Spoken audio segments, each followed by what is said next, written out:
This is the darkest version of Batman ever created. The story starts with a flashback. A young Bruce Wayne is sitting with his father, Thomas Wayne, who is reading about a terrible bombing. Bruce asks a simple question: why would someone do something like that? And for once, his father doesn't have a real answer. He just says he tries to help people the best way he can, and maybe one day that will make a difference. Then he asks Bruce what he wants to become in the future, and suddenly, we cut to Batman, holding a flamethrower with burning hate symbols behind him. So yeah, something clearly went wrong. We go back again. Bruce leaves Gotham City for the first time to prepare for his mission. He's not building advanced tech yet. Instead, he's buying weapons from the black market. The town he visits is completely broken. There are homeless families, people struggling to survive, and others who came here for a better life, but were abandoned when a big project failed. This place feels hopeless. While Bruce is there, he sees a group of men wearing pig masks about to attack a mother and her child. The weapons dealer tells him not to get involved, but Bruce can't ignore it. He steps in and fights them, but then he gets hit from behind. The dealer betrays him, and suddenly it feels like the whole town is against him. Just when things get worse, a priest jumps in and protects Bruce. He literally throws himself over him and takes the beating. The priest knows these men. He grew up with them. He tries to remind them that they can be better,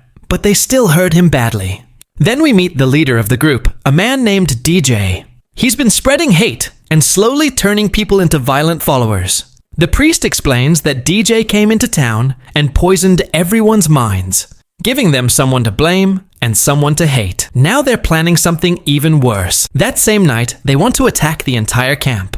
When night falls, DJ gathers his men. A police car shows up, and for a second, you think they might stop this. But instead, the cops laugh with him. That's when it becomes clear. This isn't just a gang problem. The system itself is broken. Then Batman arrives, and this fight is brutal. He doesn't hold back. He goes straight for DJ and breaks his arm instantly. Then he starts taking down everyone else, one by one. This version of Batman is aggressive, angry, and honestly kind of terrifying. But before he goes too far, the priest steps in again. He tells Batman that violence won't fix anything.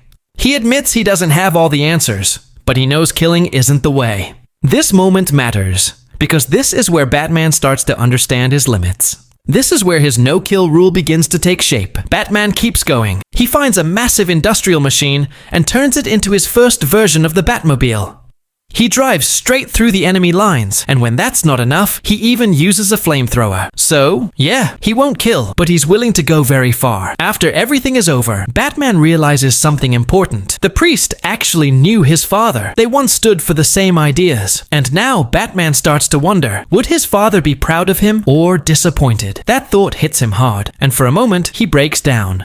The next story shifts to the gang led by Black Mask, known as the Party Animals. A group of them hides inside a huge mansion. One of the members actually comes from a rich family, but joined the gang for a sense of belonging. While they're hiding, he runs into his father, and it's clear they haven't spoken in years. Before they can deal with their problems, Batman shows up. He moves through the house like a shadow, taking them down one by one. The final fight is intense, with explosions and chaos everywhere. But in the end, we see something emotional. A father protecting his son, even after everything. It's a reminder that even in a broken world, family still matters. The final story is more symbolic. It shows how people in Gotham see Batman, not just as a fighter, but as something bigger, a myth, a creature in the shadows, but also a symbol of hope. He helps people, feeds the poor, protects the weak, and inspires others to stand up for each other. This version of Batman isn't perfect. He's angry, violent, and still learning. But that's what makes him real.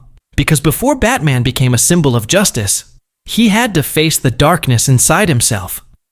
And that was Absolute Batman Annual 2025 Issue 1.